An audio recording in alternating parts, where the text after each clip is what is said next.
اعوذ باللہ من الشیطان الرجیم بسم اللہ الرحمن الرحیم السلام علیکم ورحمۃ اللہ وبرکاتہ۔ مومن کرام، تعلیم و تربیت کی اہمیت سے کون واقف نہیں ہے کہ نبی اکرم حضرت محمد مصطفیٰ صلی اللہ علیہ وآلہ وسلم کی بعثت کے مقاصد میں سے اہم ترین مقصد تعلیم و تربیت کو قرار دیا گیا۔ ارشاد ہوتا ہے کہ هو الذی بعث فی الامیین رسولا منہم یتلو علیہم آیاتہ ویزکیہم ویعلمہم الکتاب والحکمہ وان کانوا من قبل لفی ضلال مبین، کہ وہ خدا وہ ہے کہ جس نے ایک جاہل معاشرے کے اندر ایک ایسے رسول کو بھیجا جو ان کے اوپر آیات الہیہ کی تلاوت بھی کرتا ہے، ان کے نفسوں کو پاک و پاکیزہ کرتا ہے، ان کی روحانی تربیت کرتا ہے، وَيُعَلِّمُهُمُ الْكِتَابَ وَالْحِكْمَةَ، اور انہیں کتاب خدا کی بھی تعلیم دیتا ہے اور حکمت کی بھی تعلیم دیتا ہے۔ وَإِن كَانُوا مِن قَبْلُ لَفِي ضَلَالٍ مُبِينٍ، جبکہ ان کی تشریف آوری سے پہلے قوم کھلی ہوئی گمراہی میں مبتلا تھی۔ یہ ذمہ داری یقیناً انبیاء کرام کی ہے کہ لوگوں کی تعلیم اور تربیت کا اہتمام کریں۔ نبی اکرم کے بعد یہی کام ان کے پاک اوصی اور جانشین سر انجام دیتے رہے،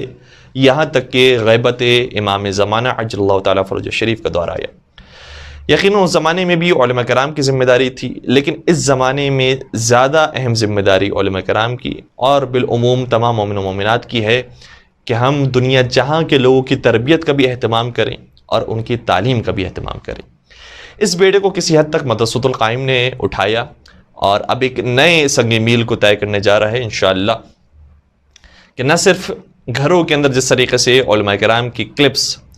آپ تک پہنچا کرتی تھی، اب باقاعدہ دنیا جہاں کے طلبہ و طالبات اگر ان دروس کو باقاعدہ سننا چاہیں اور اس کا امتحان دینا چاہیں تو ان کلاسز میں وہ شرکت کر سکتے ہیں۔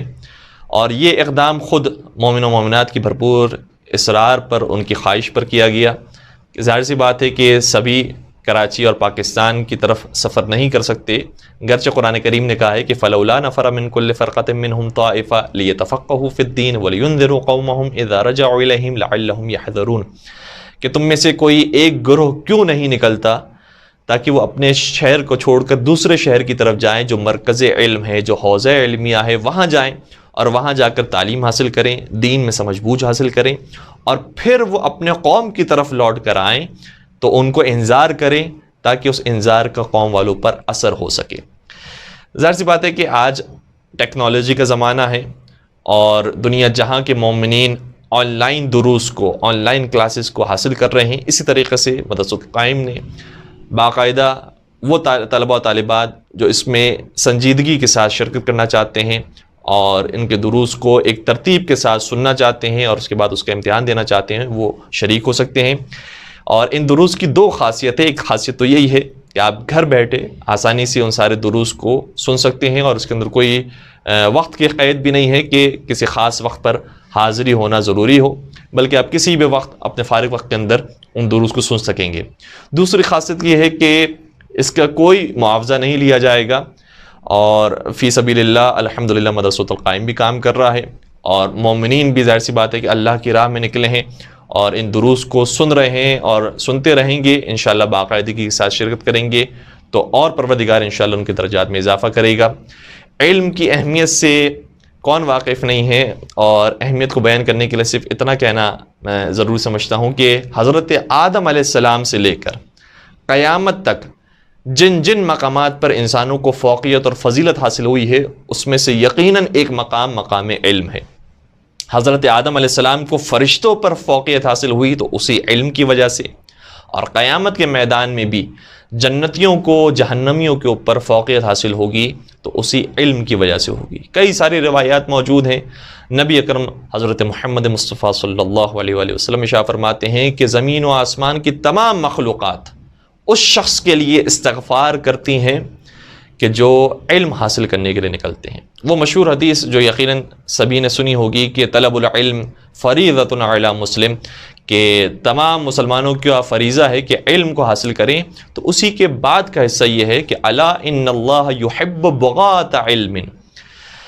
کہ یاد رکھو پروردگار جو علم کی تلاش میں نکلتا ہے اسے پسند کرتا ہے، اس سے محبت کرتا ہے۔ قیامت کے میدان میں بھی ان کی برابری کرنے والا کوئی نہیں، اور دنیا کے اندر بھی اگر کوئی فوقیت حاصل کرتا ہے تو اسی علم کی بنیاد پر حاصل کرتا ہے۔ ابن ابی الحدید معتزلی نے مولا متقیان کا یہ جملہ نقل کیا ہے، کہتے ہیں کہ مولا متقیان نے فرمایا العلم سلطان،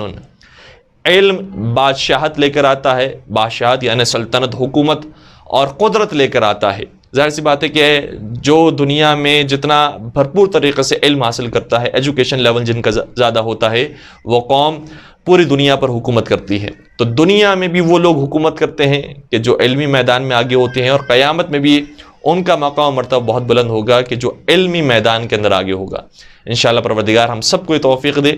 کہ ہم علوم محمد و آل محمد کو حاصل کر سکیں اور اس پر عمل پیرا ہو سکیں۔ والسلام علیکم ورحمۃ اللہ وبرکاتہ۔